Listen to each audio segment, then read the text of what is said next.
Today, Thursday, 14th April, marks the 206th anniversary of the uprising which occurred on Easter Sunday, 14th of April, 1816, which is properly known as the 1816 Rebellion. That notable event began on the night of April 14th and lasted for some 4 days, during which period of time the enslaved blacks launched an island-wide assault on the oligarchs and plantation owners who had enslaved them. The revolt commenced in the southeastern parishes of St. Philip and Christchurch, thereafter spreading as far as St. John, St. George, and St. Thomas. That uprising was led by an inspirational patriot, General Bussa, as he became generally known, and he was assisted by a cadre of able lieutenants, one of whom was the indomitable Nanny Gregg, the only female in the group of elite enslaved who launched the attempt at revolution.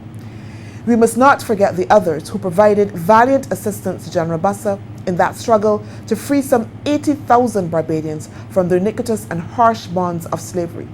They included Cain Davis, Jackie, John Richard Sargent, King Wiltshire, and the biracial Washington Franklin. Nor should we forget that the struggle to free Barbadians from the yoke of bondage involved many hours of bloody combat between the joint forces of the local militia and the imperial troops on the one hand, and the freedom fighters led by General Bussa on the other. The revolt ended in the defeat of the enslaved, with some 300 of them being hanged at Enmore Hill in St. Michael under martial law, and that hundreds were deported to West Africa.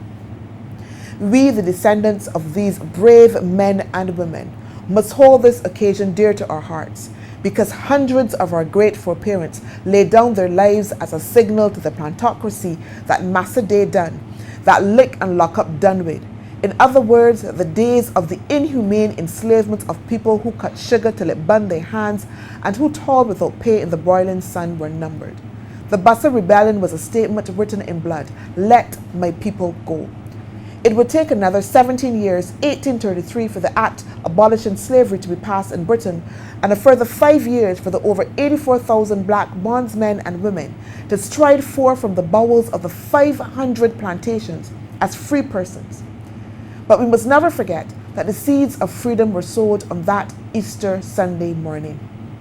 I regard this day as perhaps the fourth most important date in our history, following Emancipation in 1838, independence in 1966, and of course attaining republic status on November 30th, 2021, a mere 5 months ago.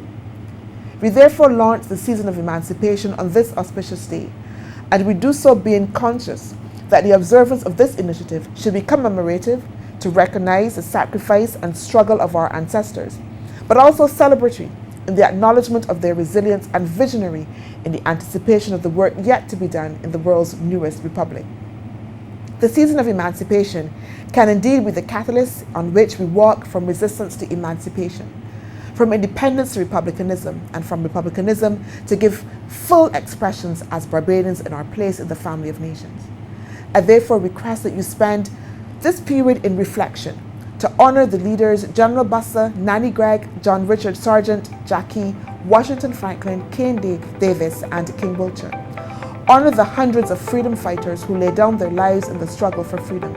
Honor them, for we have reaped the harvest of their efforts in their struggle for freedom.